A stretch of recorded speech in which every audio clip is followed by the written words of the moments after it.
Bonjour à tous et bienvenue dans cette nouvelle vidéo de SVT au lycée Aigrande. Aujourd'hui, je vais vous parler du fonctionnement du testicule et du contrôle du fonctionnement du testicule chez l'homme. L'appareil reproducteur masculin est formé par les gonades, les testicules, qui sont donc des organes producteurs de gamètes. Chez l'homme, les gamètes sont les spermatozoïdes.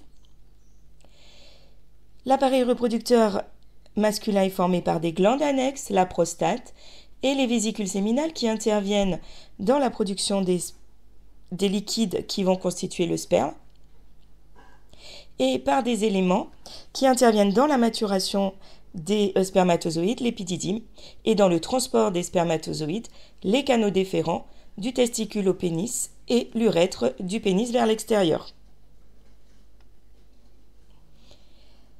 Les spermatozoïdes sont produits dans les testicules, on parlera de spermatogénèse.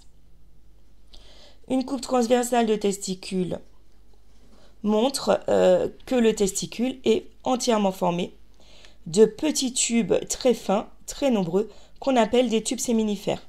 Ici, on les voit en microscope électronique à balayage. Donc on voit bien que ce sont des tubes, ce ne sont pas des structures plates. Ils sont formés par des cellules. Donc, ils ont une paroi qui forme la périphérie et un espace vide à l'intérieur. C'est le creux à l'intérieur du tube. On appelle ça la lumière du tube. Si on regarde ces tubes séminifères en microscopie classique, donc comme vous pouvez le faire au lycée, on va retrouver la lumière du tube et les cellules qui forment la paroi du tube. C'est dans la paroi du tube que sont formés les spermatozoïdes. Si on regarde ça de plus près, avec un plus fort grossissement. Donc on voit dans cette paroi du tube très nombreuses petites cellules qui sont les spermatozoïdes en formation et de grosses cellules. En voilà une ici, on en repère une autre ici, qui sont les cellules de Sertoli et qui sont des cellules qui nourrissent les spermatozoïdes en formation et donc qui interviennent et qui contrôlent la spermatogénèse. La spermatogénèse commence par la division de cellules souches appelées spermatogonies qui sont situées à la périphérie du tube séminifère. Elles forment des spermatocytes qui se divisent à leur tour en spermatides. Chaque seconde, des milliers de spermatocytes sont formés. Leur production est permanente. Ces spermatocytes se divisent à leur tour en spermatides qui vont se différencier en spermatozoïdes. On voit bien que le spermatozoïde est très différent de la cellule souche spermatogonie qui lui a donné naissance. Il est beaucoup plus fin, il a une forme allongée, il possède un flagelle qui lui confère sa mobilité. On le voit ici mieux. Et le noyau remplit toute la petite tête du spermatozoïde. Il ne reste que la place de mettre le matériel génétique, c'est-à-dire les 23 chromosomes chez l'homme présents dans un spermatozoïde. Il faut 72 jours pour qu'un spermatozoïde soit formé. La spermatogénèse se fait sous le contrôle de cellules de Sertoli. Au cours des divisions cellulaires qui assurent la spermatogénèse, les cellules sont repoussées depuis la périphérie du tube séminifère jusqu'à la lumière du tube séminifère. Les spermatozoïdes qui se sont formés se détachent de la cellule de Sertoli et sont libérés dans la lumière du tube. À partir de la lumière du tube, ils vont être expulsés des tubes séminifères par des contractions des testicules, des contractions imperceptibles, et ils vont être conduits vers l'épididyme où ils vont être stockés. S'il y a éjaculation, alors les spermatozoïdes sont expulsés de l'épididyme et se mélangent aux sécrétions des vésicules séminales et de la prostate pour former le sperme. S'ils ne sont pas expulsés de l'épididyme, ils meurent et ils sont éliminés par les leucocytes du système immunitaire et ils vont être remplacés par des spermatozoïdes nouvellement formés. La production des spermatozoïdes dans les tubes séminifères est donc un phénomène continu depuis la puberté et chez l'homme jusqu'à sa mort, même si cette production devient moins importante avec l'âge. Lors de la spermatogénèse, il y a intervention d'un autre type de cellules, les cellules de Leydig ici, qui sont situées non pas dans les tubes séminifères, mais entre les tubes séminifères.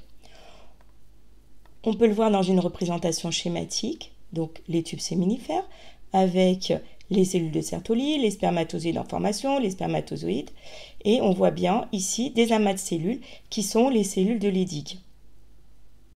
Les cellules de Leydig vont produire en permanence une hormone, la testostérone, qui agit sur les cellules de Sertoli. La testostérone est une hormone. Elle est produite en continu et elle va donc agir en continu sur les cellules de Sertoli.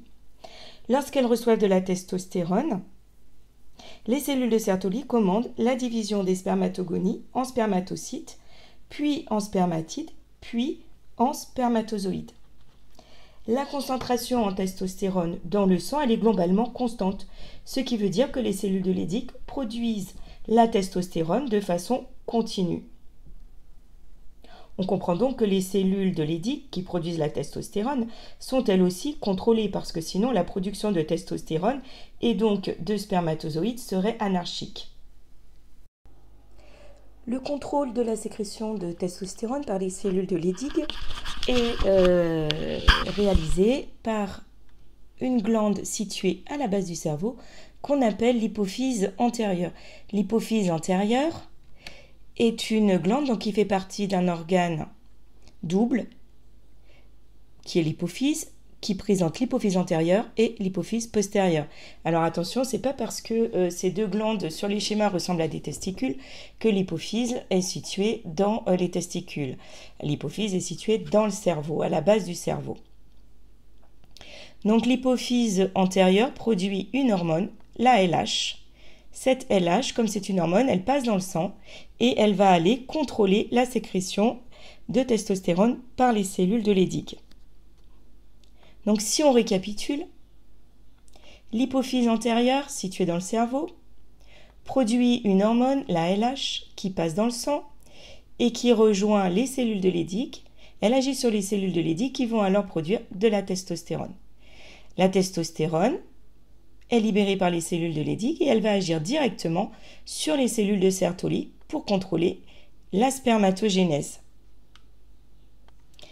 Et pour compléter, l'hypophyse antérieure produit aussi une deuxième hormone qui s'appelle la FSH qui va agir directement sur les cellules de Sertoli et donc sur la spermatogénèse.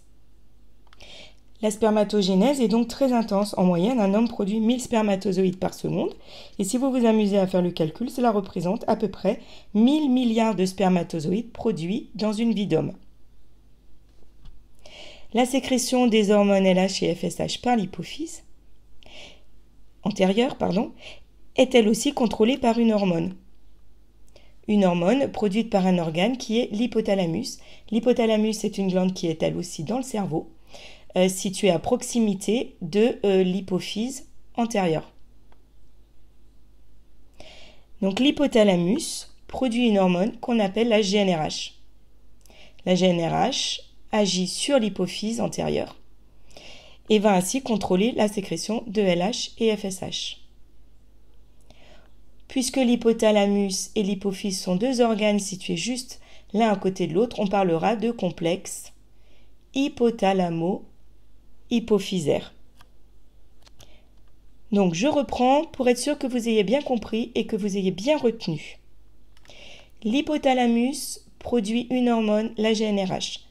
Cette GnRH rejoint l'hypophyse antérieure et contrôle les cellules de l'hypophyse antérieure. Sous ce contrôle, certaines cellules vont produire la LH, qui passe dans le sang, qui agit sur les cellules de Leydig, qui produisent de la testostérone qui agit directement sur les cellules de Sertoli pour contrôler la spermatogénèse. La GnRH agit aussi sur d'autres cellules de l'hypophyse antérieure qui produisent une deuxième hormone, la FSH, qui agit directement sur les cellules de Sertoli et donc qui contrôle la spermatogénèse. La spermatogénèse est donc un phénomène continu grâce à ce système de régulation hormonale. Cette production de spermatozoïdes représente en moyenne 100 millions de spermatozoïdes, donc par millilitre chez un homme normal. Puisque la production de spermatozoïdes est constante, cela implique que la concentration dans le sang de la testostérone est constante. Effectivement, si on mesure, cette valeur est comprise entre 3 et 9 nanogrammes par millilitre. Mais si on regarde plus précisément un dosage sur à peu près 150 minutes, on se rend compte que la valeur de la testostérone n'est pas exactement constante.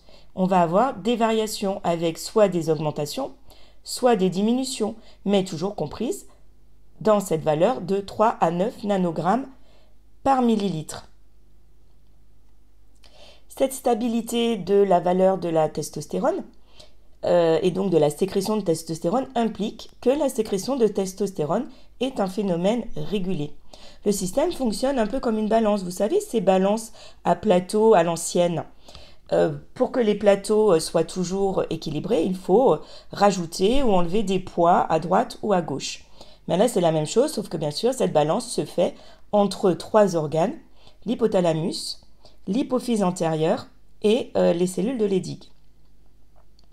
Si la concentration en testostérone est un peu trop élevée, alors cette concentration trop élevée en testostérone va être perçue par l'hypothalamus et par l'hypophyse antérieure. En réponse, l'hypothalamus va produire moins de GnRH, ce qui fait que l'hypophyse antérieure sera moins stimulée et les cellules de l'hypophyse antérieure produiront moins de LH. Ainsi, les cellules de Leydig seront elles aussi moins stimulées et elles produiront moins de testostérone.